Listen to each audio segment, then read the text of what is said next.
माझ्या गोष्टीचे नाव काना गावातील लग्न आहे. एक दिवशी काना गावात लग्न होते.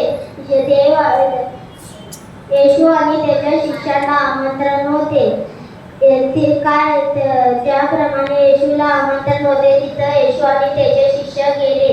तिथं येशूची आई सुद्धा उपस्थित होती. काही वेळाने येशूला त्याच्या आईकडून कळाले की द्राक्षरस संपला आहे.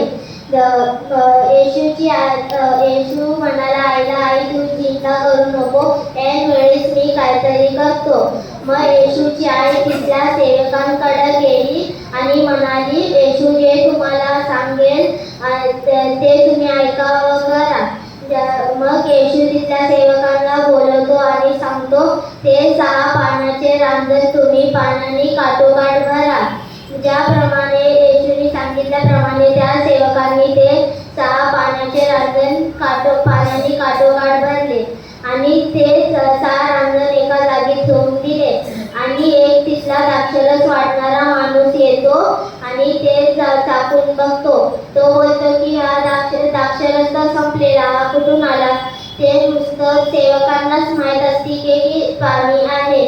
मग द्राक्षरस वाढणारा माणूस द्राक्षरस घेतो आणि सर्वांमध्ये वाटू लागतो. मग सगळेजण बोलतात, असा उत्तम द्राक्षरस आम्हाला आधीच का नाही दिला?